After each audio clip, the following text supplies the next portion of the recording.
Biasa kami muliakan dan yang senantiasa kami harapkan ilmu-ilmunya guna untuk membimbing kita semua menuju ke jalan Allah Subhanahu wa ta'ala. Sesepuh maupun bini sepuh yang hadir di acara Walimatul Arsh ini di siang yang bahagia ini yang kami muliakan. Kedua mempelai Saudara Wahyu Aditya bin Sabirin, Ibu Ani Tri Mulyani, Ulan Kurniawati binti almarhum Bapak Jahar, Ibu Juhariyah. Selamat atas apa yang telah barusan ditempuh, yaitu akad nikah, satu acara yang sangat sakral, satu acara yang ditunggu-tunggu setiap bujang. Ada yang bujang tuh, Bu, ada yang bujang.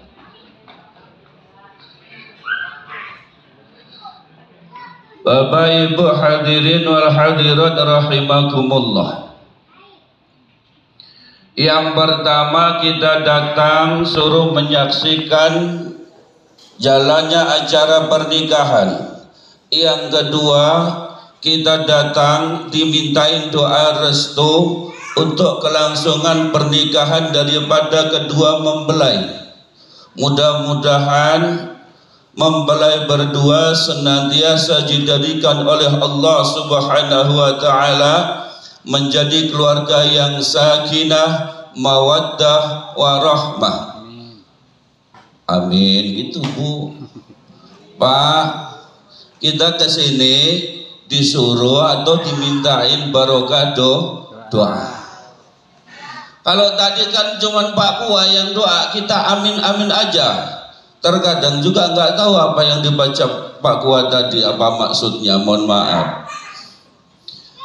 Sebelum kita lanjutkan 10 menit tadi saya diminta, alhamdulillah Pak, terima kasih, lebih cepat lebih bagus, ikan gabus ya, ikan sepat. Bagus cepat kan gitu, ya Kang. Nah, bagus cepat ya, mudah-mudahan cepat malam gitu. Bapak Ibu hadirin wal hadirat rahimakumullah, mari kita doakan kedua mempelai, mudah-mudahan dijadikan oleh Allah Subhanahu wa ta'ala menjadi keluarga yang sakinah, mawaddah, warahmah. Amin. Amin. Doa yang diajarkan oleh Rasulullah, sama-sama. Barakallahu laka wa baraka alaika wa jama'a bainakuma fi khairin. Semoga Allah memberikan berkah untukmu saudara Wahyu, wa barokah, dan memberikan keberkahan alaika atasmu saudara Wahyu, wa jama'a, dan mengumpulkan bainakuma antara keduanya fi khairin, di dalam kebaikan hidup di dunia maupun kelak di akhir. Betul. Rencananya kan sampai sana kan. Hati-hati. Itu titipan. Titipan, hati-hati supaya sampai sana. Bapak Ibu hadirin wal hadirat rahimakumullah. Apa yang perlu saya sampaikan 10 menit ini bingung mau cari dari mana saya ngambilnya gitu. Langsung aja Kang Wahyu ya. Langsung. Mohon maaf sebelumnya tidak menggurui, tidak memberikan pengajaran, sekedar mengingatkan. Dulu saya pernah jumpa salah seorang ibu-ibu, anaknya sudah agak gede dan jalan. Saya tanya, pas pula ibu-ibu itu ada rentetan kerabat, saya tanya, Bu, udah mandi wiladah? Kata si ibu, tanya, mandi wiladah itu apa? Kang Wahyu tahu mandi wiladah? Tahu? Apa? Belum tahu kan? Nanti malam belajar ya. Mana tahu? cepat dikaruniai, tahu-tahu lahir, tak tahu pula wiladahnya di mana, kan gitu. Itu kewajiban Mas Wahyu untuk mendidik istri. Bagaimana tata cara mandi wiladah. Kalau mandi junub udah tahu kapan? Sering. Itu mandi wajib, bukan mandi junub. Kalau mandi junub untuk berdua, kalau mandi wajib kadang-kadang kalau bujangan mimpi ya baru bangun mandi. Itu. Ya, kalau junub untuk berdua. Kalau mandi wajib untuk sendiri ketika kita mimpi waktu kemarin. Dan sekarang sudah mimpinya terjadi. Alhamdulillah. Bapak Ibu hadirin wal hadirat rahimakumullah. Kang Wahyu sedikit hanya satu wasiat kepada kita semua. Kita selaku laki-laki yang ditakdirkan oleh Allah menjadi seorang muslim, seharusnya tahu tentang hukum-hukum yang harus kita ajarkan kepada istri, baik itu tentang hukum haid, baik itu tentang hukum wiladah, nifas, dan yang lainnya. Kita seharusnya tahu. Syukur-syukur istri kita tahu duluan, tak perlu dikasih tahu. Tapi kalau istri kita belum tahu, kewajiban kita nih selaku nahkodah untuk memberikan tahu, untuk memberi tahu.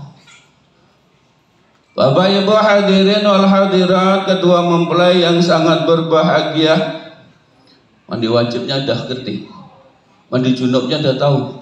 Bagaimana coba? Ini saya bocor pada sampean. Banyak orang-orang di antara kita itu yang mandi wajibnya tak tahu tapi udah jadi anak. Bingung kodoknya udah mandi wajib udah anaknya udah gede. Terkadang kita tuh tak tahu syarat-syarat rukun daripada mandi itu sendiri. Kalau cuma sekedar mandi nyiram air gosok gigi kemudian pakai sabun semua bisa. Yang belum balik juga bisa. Tapi mandi wajib ada aturan tertentu. Satu, niat. Yang kedua, meratakan air ke dalam seluruh tubuh. Artinya kulit semuanya harus basah. Hati-hati kita ketika kita bekerja di satu pekerjaan yang akibat daripada pekerjaan sehingga menempel di anggota badan kita. Entah itu apapun jenisnya, dari mulai minyak bahkan yang lainnya yang dapat menghalangi masuknya air ke kulit kita, wajib sebelumnya dihilangkan. Tuh.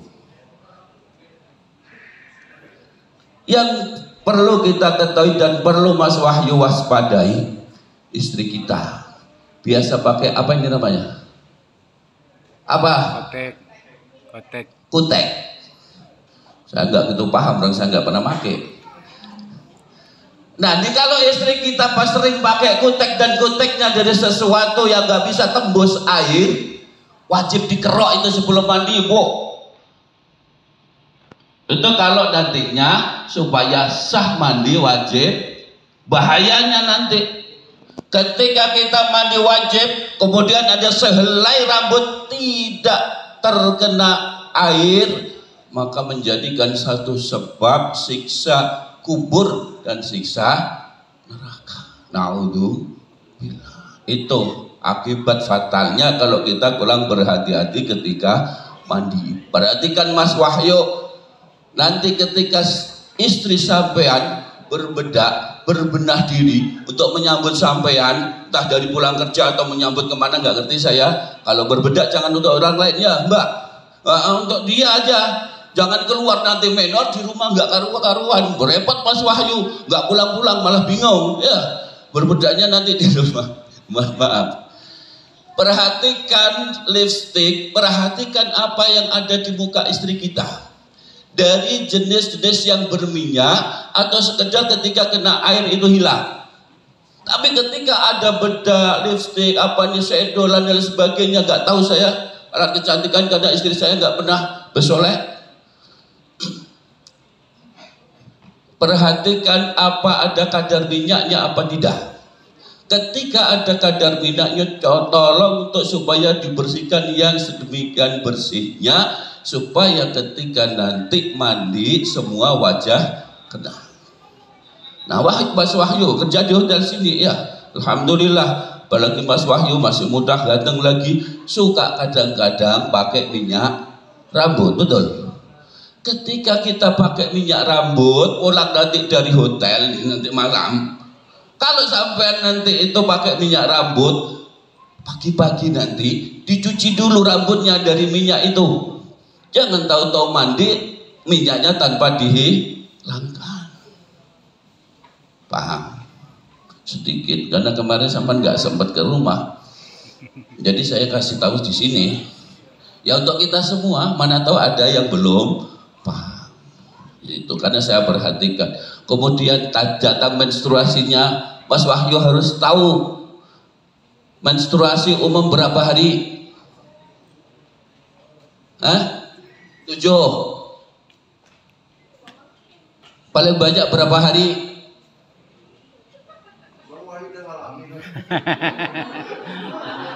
Oh, kan ini laki-laki harus tahu.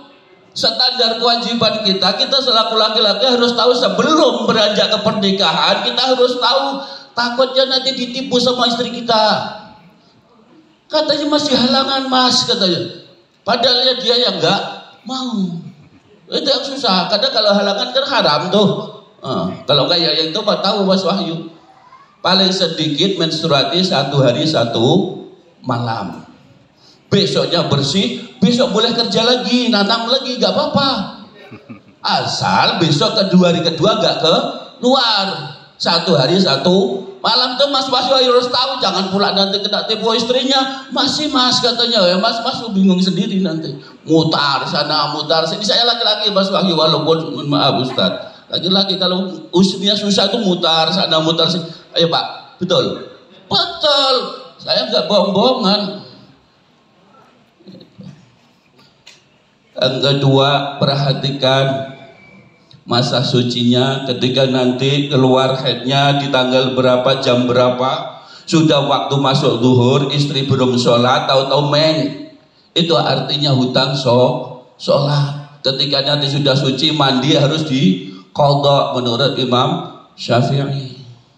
Itu harus semua tahu, dan itu tanggung jawab Mas Wahyu selaku kepala rumah tangga. Tanggung jawab mengajarkan supaya istrinya tahu. Syukur-syukur istrinya adalah ahli agama, alhamdulillah. Udah Pak, ada 10 menit. Bapak Ibu hadirin wal hadirat rahimakumullah, mungkin sedikit itu aja. Kalaupun ada yang kurang, nanti dua-duanya ke rumah lain kali. Apa yang belum paham, syukur-syukur di sini ada kawan Ustadz, bisa langsung ke kawannya saja. Mana tahu nanti tak tahu hukum sampai kena dosanya, udah mikul dosa sendiri berat, mikul dosa istri lagi. Ya, belum nanti ke anak-anaknya. Itu hukum-hukum yang standar, hukum yang umum itu harus kita ketahui selaku kepala rumah tangga. Bapak Ibu hadirin wal hadirat rahimakumullah. Mungkin sedikit yang bisa kami sampaikan karena masih banyak acara yang harus kita lalui, dan apabila ada kekurangan kekhilafan di sana sini mohon maaf yang sebesar-besarnya. Untuk keluarga besar kedua mempelai kami ucapkan selamat. Mudah-mudahan ananda kedua mempelai ini dijadikan oleh Allah Subhanahu wa taala menjadi keluarga yang sakinah, mawaddah, warahmah. Amin ya rabbal alamin.